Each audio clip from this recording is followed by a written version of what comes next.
Economic pressure is bearing down on Chinese people, and it's causing some to engage in heists and others in mass murder. Welcome to China Uncensored. I'm Chris Chappell. And Chinese authorities would have you believe the country is one of the safest in the world. I assume they mean the country itself and not the waters surrounding it. And why not? China has tons of cameras and all sorts of other intrusive surveillance systems everywhere to keep you safe, of course. And when they arrest you for trying to make your voice heard, that's for your safety as well. All those independent thoughts might hurt your head, after all.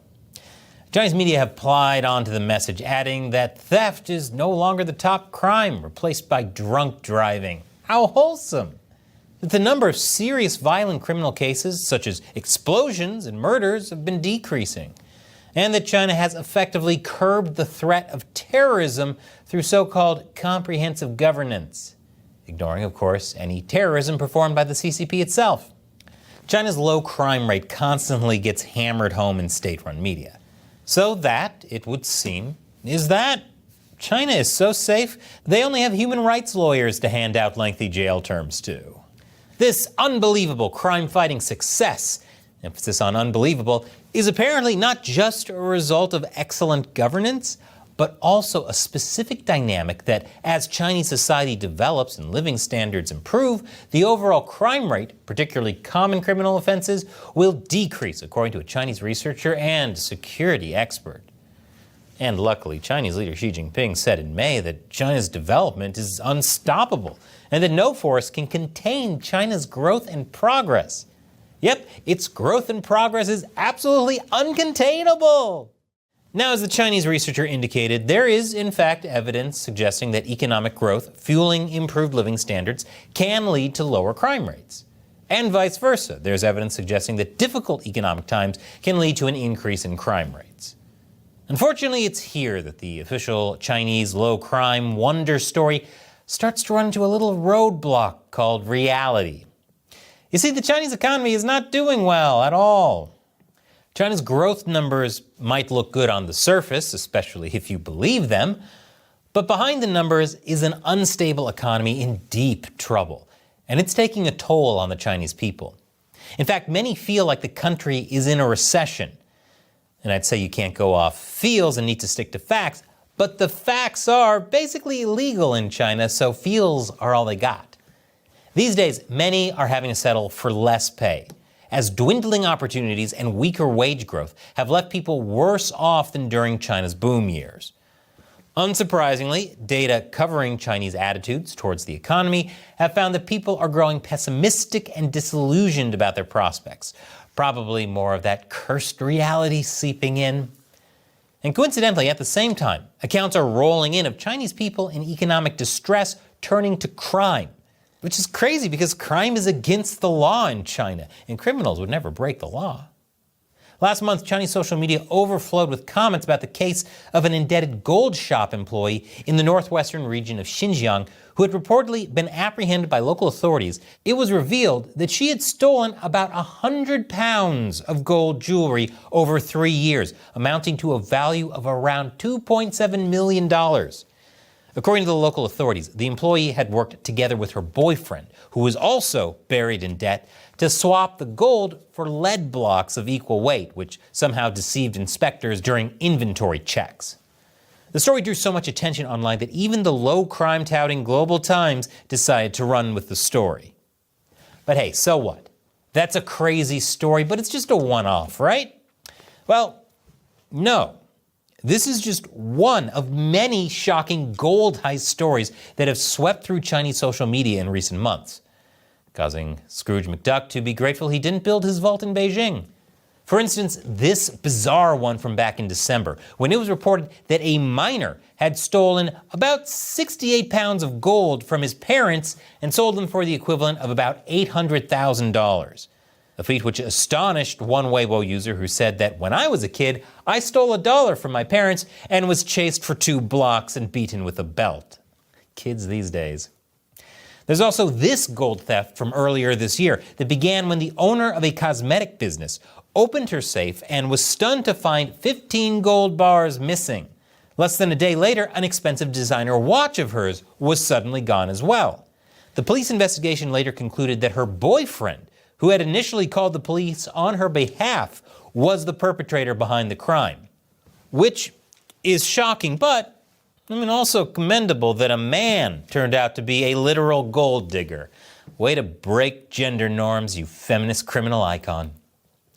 The boyfriend's business was reportedly going under, and he was selling the valuables to get the money he needed to keep the business afloat. But before you judge him, you should know that he also used some of it on travel with the girlfriend. What a gentleman. But for any gold grabbers being sent off to jail, it might not be so easy to find any cell space.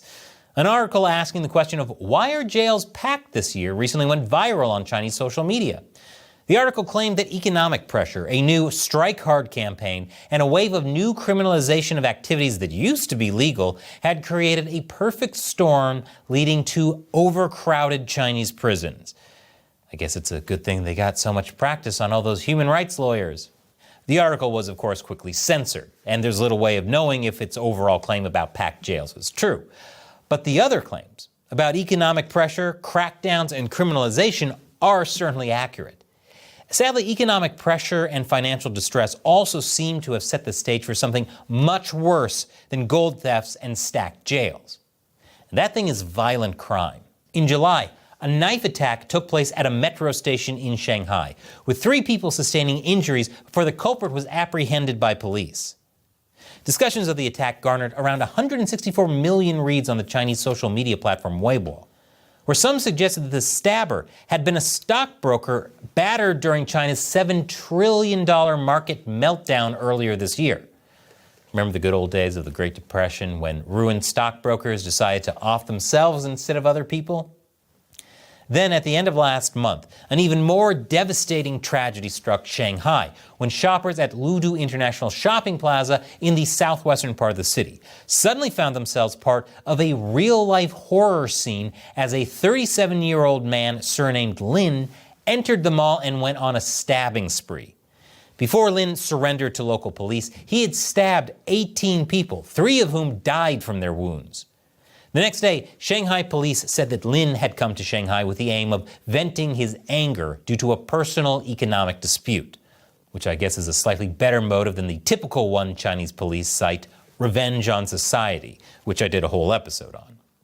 Anyway, case closed. Around 12 hours after the deadly attack, the blood had been mopped up and the plaza was open for business as usual. It was as if the carnage had never happened. Which is crazy, because when has China ever swept a massacre under the rug? But even though the Chinese authorities were clearly eager to pretend like the stabbing spree was just a bad dream, the victims and Chinese social media users weren't. Soon after, what appears to be a leak of the official police report regarding Lin began to circulate online.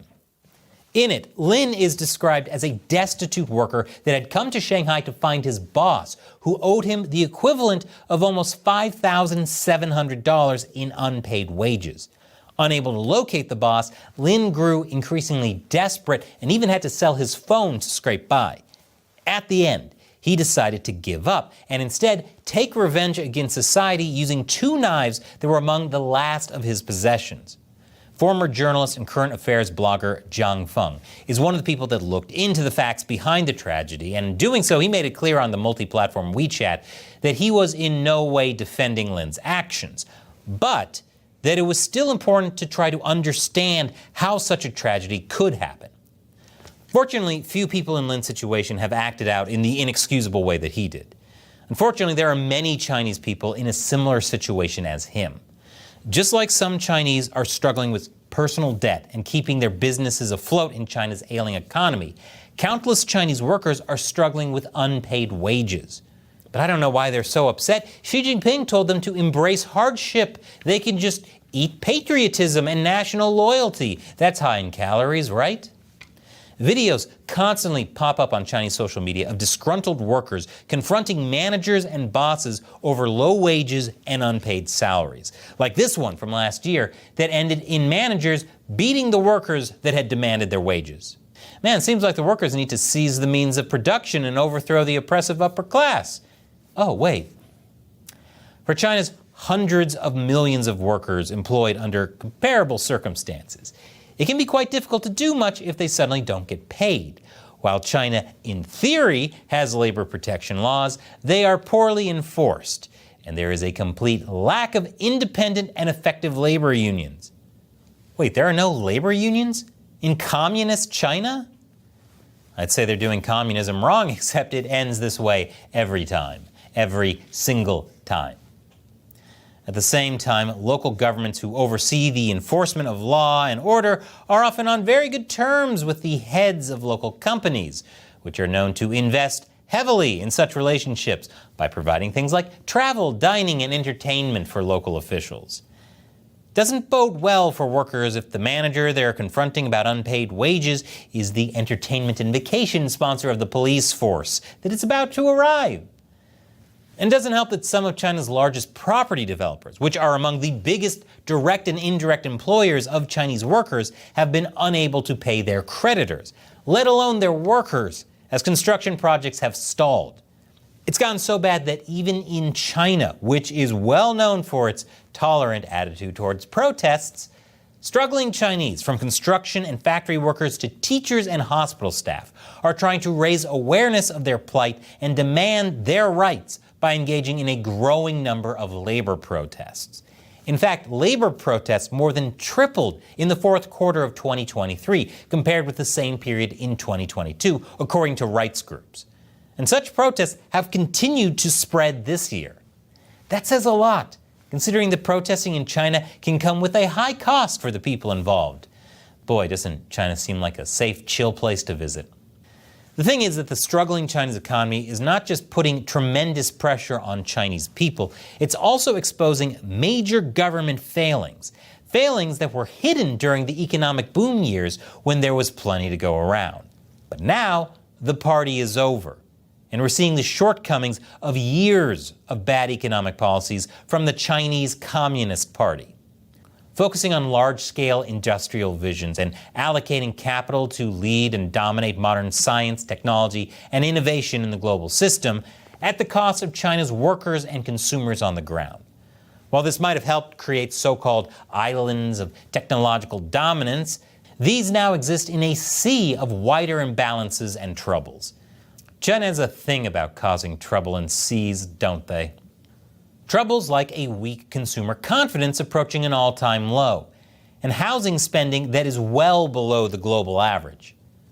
Both are a huge problem, with economists pointing out that to ensure long-term development, China has to significantly boost household consumption and make it a central pillar driving economic growth.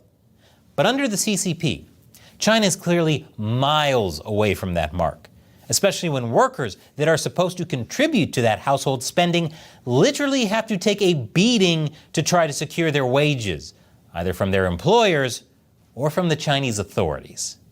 By prioritizing its global ambitions over the Chinese people, the CCP has distorted the economy so much that it has cut off the core source of future economic growth and left some Chinese people falling into such deep economic despair that it's threatening public safety. And it doesn't matter how many security cameras and facial recognition systems you have set up if the people prepared to commit terrible crimes have nothing to lose. And here's a video I think you'll like. You want an inside look on what's been happening as the CCP slowly disintegrated Hong Kong? Well, on our podcast, China Unscripted, we interviewed Hong Kong's last British governor, Lord Chris Patten, and he had some pretty insightful things to tell us. Click here to check it out. Once again, I'm Chris Chappell. See you next time.